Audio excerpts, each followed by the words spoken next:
Welcome to Talking Talk Therapy with Ascend Counseling and Wellness. I'm your host, Trevor Thompson. We're back with another episode of Meet the Therapist. Today we have one of our Hurricane location therapists on, Levi Wadsworth. We're going to just kind of dive into a little bit about who he is and ask you a couple questions. So let's dive right into it. Okay, sounds good to me. So let's just kind of talk a little bit about your background, what got you into therapy. Yeah. Talk about your family dynamic. Yeah, absolutely. We're just trying to make everybody realize you're a normal person. Am I a normal person, though? I don't know. No, I don't know. We've determined nobody's not weird. Everybody's weird.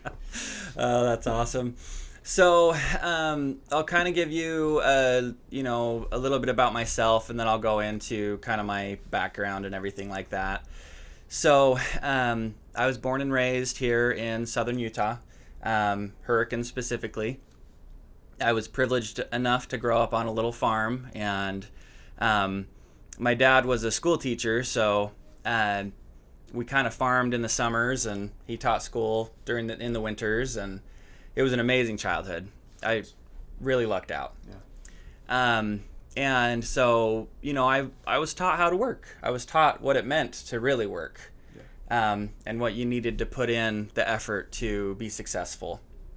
And so I really appreciate that about my dad, is that he taught me how to work and how to have a good work ethic. Right. Growing up in Hurricane was amazing. I've lived in a couple other areas. I lived in Henderson for almost a year, and then I lived down in Rancho Cucamonga for a while as well. Okay. So keep coming back to southern Utah because I think it's a great place to raise kids.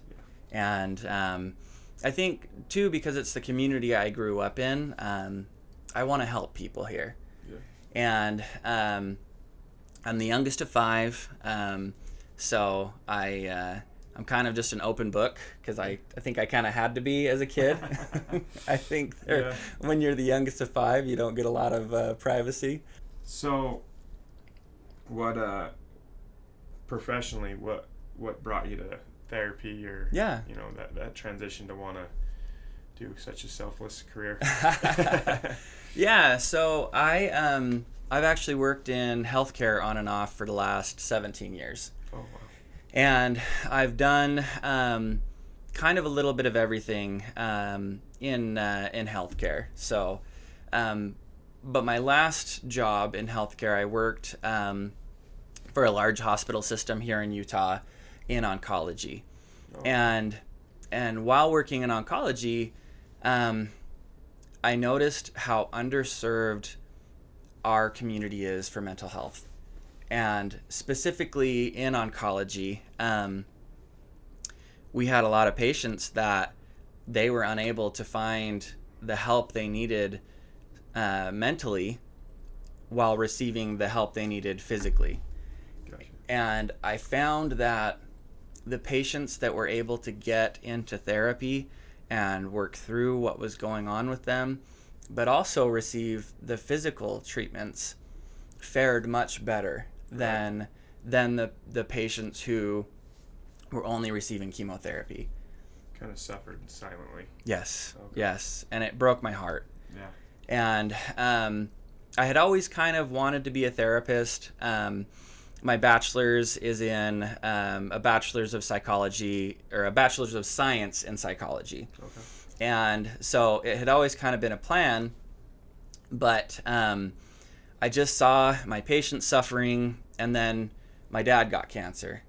And I watched him suffer. And so I decided to enroll in a master's program for marriage and family therapy. And luckily, because I enrolled in that program, I was able to stay home and take care of him as well while doing my master's. That's great. So it's a lot of invaluable time that I was able to spend with my father before he passed, and I just really am grateful for the program that I was able to get into, and I just really want to help people with their problems. I think therapy is so important. Yeah. I'm sorry to hear that. Yeah, thank you.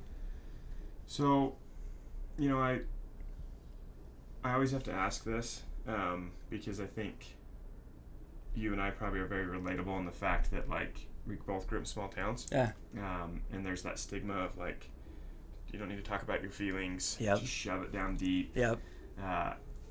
We make the joke that sometimes it comes out later when we're doing like a do-it-yourself project, and it's like, where's this coming from? Yep. And it's like, yeah, if you only knew. Mm-hmm. Or if I had talked about it and addressed it. Mm-hmm. Is that something you feel like is still an existing stigma in the Southern Utah community, specifically Hurricane? Because, I mean, Hurricane's got that like old school kind of good old boys vibe, which I love. I love absolutely. that. I'm not ridiculing that. Yeah, nor am I. But do you feel like it's still a stigma and that mental health is being underserved? Absolutely, 100%. I will say it's getting better. Okay. However, it is still stigmatized. It is still, unfortunately, even recently, I've heard people that I know and love say, "Oh, depression isn't real. Just think about it. Just, you'll do better if you just think positive thoughts." And that's great. And I agree, positivity is really important, but depression and anxiety are just as real as diabetes or cancer. Right. And working in healthcare for the last 17 years, I've seen how negatively depression and anxiety and trauma and any mental health disorder can affect someone physiologically, not just emotionally. It can affect their body. It can make them sick.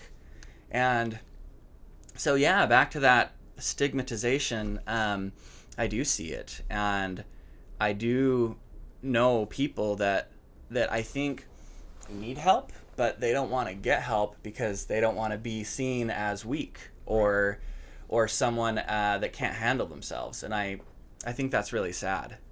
Yeah, it takes a lot of vulnerability sometimes for absolutely. Somebody that's a big, rough, tough dude to admit, I've got some stuff. Yeah. I experienced some things. And what I've kind of really felt like I've tried to normalize when having these conversations with people is like, whoever has the most tools wins. Yeah. So if I have the tools to be able to process through some of this trauma or some of these things that I might not even recognize are affecting me. Absolutely. Like Bill Burr always jokes about how he has anger issues, and his wife's like, where does this come from? And he's like, well, I don't know. And then he starts diving into his childhood, and she's looking at him like, probably from that. Yeah, right? And it's okay to, have somebody help you recognize some of those things that you're struggling with. And absolutely. That's what's so great about our clinics is, you have the core foundation of therapy and getting to the root of the issue. We also have psych nurse practitioners that are, helping with if there's medications or prescribing alternative treatments to physically feel better. And on top of that, we have a list of different services that can really take a systemic approach to help somebody from every different angle. So it's been great as far as, having people like you with that background of I've seen both sides of the fence. Yeah. And then obviously the value of wanting to help. So that's really cool. Yeah, and that systemic approach is so important. I mean, through my master's program in marriage and family therapy, they teach us a systemic approach and the importance of looking at the family as a system, and even your friendships and relationships you develop in the community. That's an entire system in and of itself. Right. And if you can help your clients from a systemic approach in multiple areas, in healthcare, mental health care, eating right, exercise, medications, then you can help those clients in such a different way that maybe they wouldn't have been able to live the life that they want to live if they hadn't been able to approach their healthcare journey or their mental health journey in that way. Yeah, I love that. That's a really good way of putting it. I want to ask, and this is something I ask every therapist. Yeah, no, you're good. If you had any piece of advice for one of those people that still believe in that stigma or maybe on the fence, like what would be, a few things you might say to them? Oh, yeah. So I would say, what have you got to lose? It's like Trevor said, the more tools you have to be to complete a job, the more successful you're going to be. I know that I personally think that it takes more bravery to admit that there's something wrong and to choose to do something about it than it takes to repress, because I've seen it on both sides. And I know that the people that go through the journey and admit that they need help and take those first few steps, I've never known anyone to regret that. Right. And so I would just say, do yourself a favor and your family a favor and your friends a favor and your career and your school, and take those first steps, because it really can be life-changing for you and for those people in your life that you care so much about. Right. Yeah, I love that. Like, what do you have to lose? Yeah. If anything, there's just stuff to gain. Mm-hmm.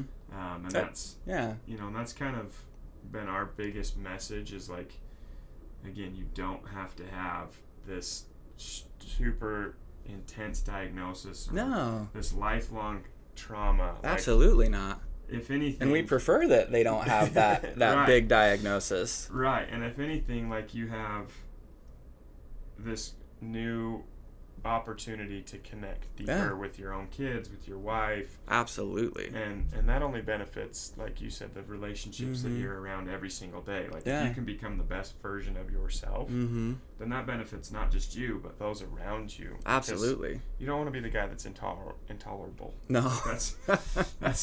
That's not the dad I want to be. That's no, not the absolutely. husband I want to be, so I want to grow.